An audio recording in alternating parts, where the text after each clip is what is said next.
Victoria, Australia, is very focused on keeping numbers to an absolute minimum. So there are new public health emergency directions that have been issued as of now. And in addition to the 500-person limit for outdoor areas and a 100-person limit for indoor areas, there is also a density requirement, so no more than one individual per 4 square metres of floor space. So that will apply for all of those indoor areas that have fewer than 100 people, and it will really mean that we're trying to embed that social distancing for all settings of any size whatsoever. I think that's a really crucial measure. But it is important to recognise that it doesn't matter if you're meeting the legal requirements alone. You absolutely have to consider this wherever you are. There's been a family in the US that's lost 4 family members after a family gathering. So think about it for your private residence. Think about it in whatever social setting you might be, about keeping that 1.5 to 2 metre distance from you or other people. It doesn't matter if you're well. Other people might be unwell, and you can pick up coronavirus by virtue of being too close to them. Symptoms can be very mild, so someone might look well, you might think that they're not infected, but they could be. And so it's really critical that you think about yourself, not just in terms of the risk to you, but that if you were to become infected and then not realise that you're infected and you haven't been diagnosed, that you can bring it to other vulnerable people. We've seen Bondi Beach close because they had more than 500 gathering on the beach. I think young people especially, this message isn't penetrating and they're not getting an understanding of what it means for the entire population. Younger people don't get such severe infection, but people in their 20s have died, people in their 30s and 40s are going to intensive care. Someone is dying every 2 minutes in Italy from coronavirus. And so if you care about the people around you, if you think about protecting your family, your grandparents, your parents, especially those in the vulnerable groups, then you have to think about making that distance between you and other people in all settings at all times of whatever size.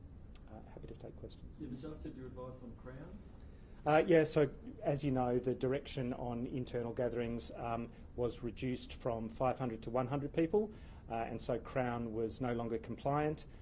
And they need to be compliant now. So my expectation is that they'll need to have 100 or fewer people in any single space and to have that density requirement met as well. And you didn't hesitate in telling them that? Oh no, I spoke to Ken Barton, the CEO, yesterday. Who else have you been speaking to, Dr. Sutton? Like, you know, we've seen the AFL, they've played 2 big games over the last 48 hours. So we've seen Thursday night, there've been the team in the rooms that got around each other in the rooms and sung the song, and then there was a directive on Friday night for that to cease. What is your current advice to them and also other major events and gatherings? Well, the AHPPC have provided the advice on mass gatherings and those requirements for 500 and 100, as well as some general principles around community sport. It really is all about that social distancing and keeping the 1 to 2 metres space between individuals as much as possible. A lot of the contact that occurs is actually not necessarily in the sporting event, but it's before and after, and it's in the celebrations. And so there's a lot that can be done right now. We don't want to shut down absolutely everything. It has to be proportionate, but we'll have a consideration that will change the advice that's given every day or every few days as is required and as we've seen. And so as the risk changes, as new information becomes available, we will change that advice. I've certainly made myself personally available to anyone who wants to check in on what I think the public risk is in particular settings or for particular activities. When does the rule for Crown change then? So they were non-compliant when the direction was made on the 20th to reduce numbers to 100 or fewer. In Sydney, another cruise ship, the Ovation of the Seas, that docked in Sydney, has now had 1 passenger test positive. Now, should those ships be quarantined offshore for 2 weeks? We did see passengers come off that ship. That's all. I think the lessons from Japan is that quarantine on ships can be extremely difficult. If there are 2,000 to 3,000 people on board and crew who essentially have to be in close quarters, then you present more of a danger for everyone on that ship if they're held offshore. So I think testing and making sure that anyone who's symptomatic doesn't have coronavirus is an important measure. But if you've got cases and you need to quarantine everyone, they're better off coming onshore where they can be separated appropriately, because the lesson from Japan is that the crew continued to have cases and may well have brought it to other members on that ship, even though they were effectively isolated. Was there any concern, though, by you, Victorian Chief Health Officer, that New South Wales Health didn't do enough to ensure that the sick passengers were stopped from leaving the cruise ship? Oh, I'm sure New South Wales have done the right thing. I'm not here to judge New South Wales Public Health. They're acting according to the national protocols for cruise ships, and I'm sure they followed it. And the cruise ships that docked in Melbourne or approached the other day, is there any update on them? So the cruise ship that docked in Melbourne had some ill persons on board. They were tested.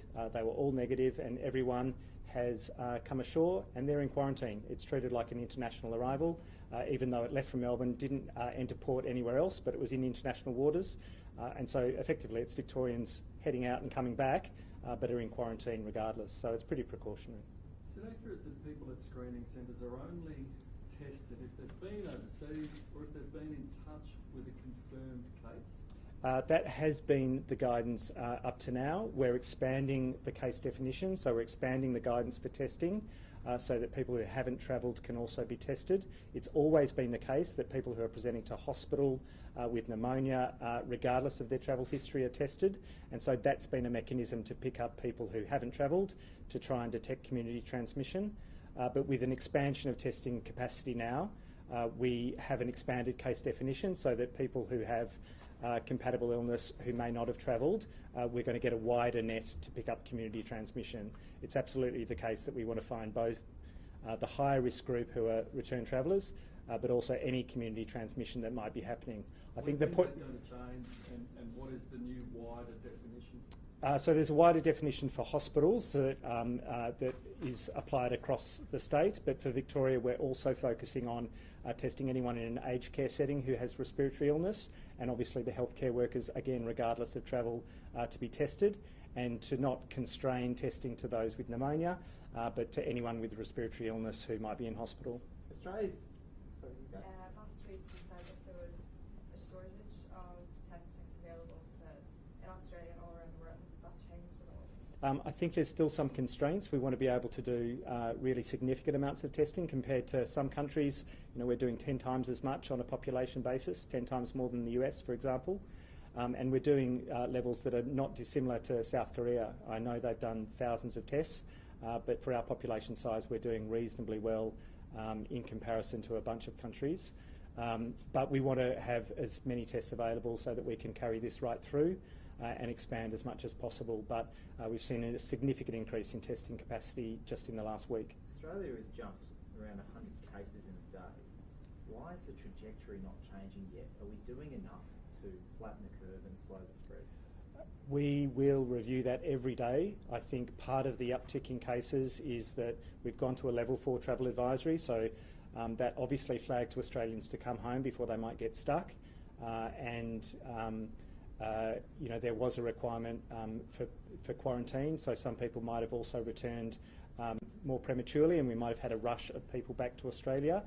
Many of those will have been exposed overseas and are now becoming positive. So I think that's part of the explanation for the uptick. It is also the challenge of having more cases means more close contacts, and they can become cases. And so the criticality of quarantining when you're told that you're a close contact, or if you're a return traveller, is absolutely essential, because those people become cases. They then have their own close contacts if they're not in quarantine. I have heard of cases of people who've left home isolation when they are meant to be in that 14-day quarantine period, and we've heard from some newly confirmed cases that they've had close contacts when they were unwell. So everyone who's unwell needs to isolate themselves, and everyone who's told they're in quarantine, either as a return traveller or as a close contact, must do so. They must stay at home, other than those circumstances where we say, you know, walk the dog, go to the park, if you can stay away from other people. So if the trajectory continues, regardless of the new travel restrictions, we have to consider new measures. We've always said that, and that's reviewed every day. Do you have much room to move? Like, do you have much more measures to implement? hand? Look, I think we're at a pretty restrictive level at the moment. We understand how disruptive that is, but there are further steps that can be taken, and we want to be able to take them when we can change the trajectory, rather than at a point where we're in the midst of a crisis, like Italy, like the US, where taking those measures doesn't change much. So, What's next on that list in terms of measures? we know that there are countries who've gone a step up in terms of social distancing, and we'll consider whatever the options available to us are. But I don't want to preempt the deliberations of AHPPC. We're meeting every day to consider that. Can you give us some stats on how many tests have been done daily in Victoria, and how many we want, or how many we can have in the coming days? Yeah, look, I think we had been constrained to about 1,000 a day. We're over 3,000 a day now, close to 20,000 tests done.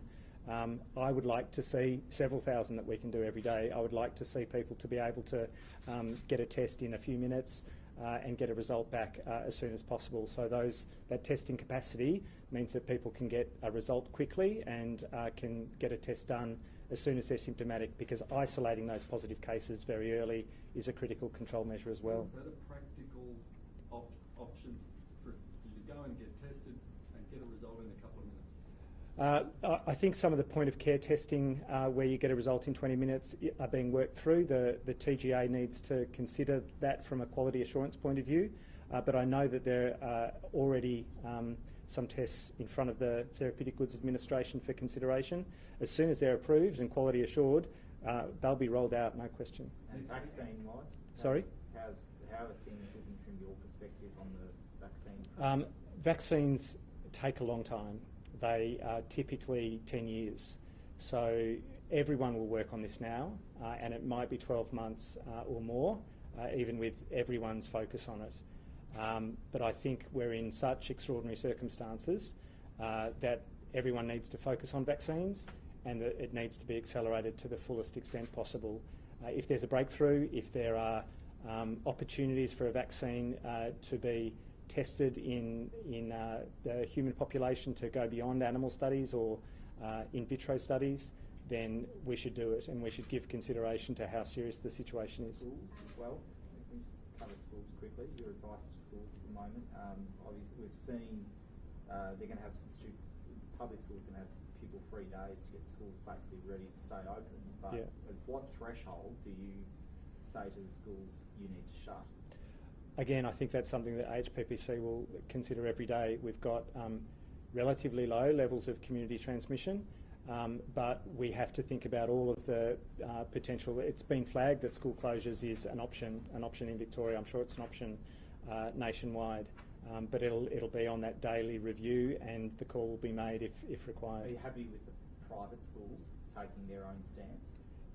I wouldn't stand in the way of schools taking the measures that they think are required based on their needs and the community expectations. In terms of social distancing for cafes and restaurants, I was at one this morning where a lot of the cafe was empty up the back, and then up the front, people jammed in on big tables, all bunched up together because they were with their friends and that's how they wanted to be. Is that the wrong thing to be doing? It is at the moment. I think we're really trying to demonstrate and really trying to get the message that it doesn't matter where you are. My team across the way are mostly home. The vast majority of Health and Human Services employees are working from home. Critical staff remain here. For the few staff that are here, and there's a lot working on this critical response, we're sitting 2 metres apart. We're not sharing pens. We're touching the lift button with our ID card. It applies everywhere to everyone. And so if you're in a cafe that's reduced the numbers by the 4 square metre rule, bear in mind that you still need to stay away from other people. So no tables of 10 anymore? No tables of 6? I think if people are on a table of 10, they should be on that table of 10 with appropriate distance between them. It needs to be a big table. If they have a big table where they're all crammed in, then they're doing it the wrong way. And so you remove those seats, or you make the space between those seats as a family or as a group of friends to keep an appropriate distance from you. And again, if anyone in that group is unwell, they need to be at home. You're really limited then to just dining alone nowadays. Oh, no, I don't think so. I think people can sit apart and still enjoy. We don't want people to be socially isolated. We want physical distance between them. There'll be a lot of stuff where I think we'll emphasise the engagement that can happen online, but be mindful of the fact you can still have a conversation, meet and greet, without shaking hands, without kissing, and sitting 1.5 metres apart. You feeling well? I'm feeling well. I'm tired, but I'm feeling well. Thank you. Thank you. Cheers.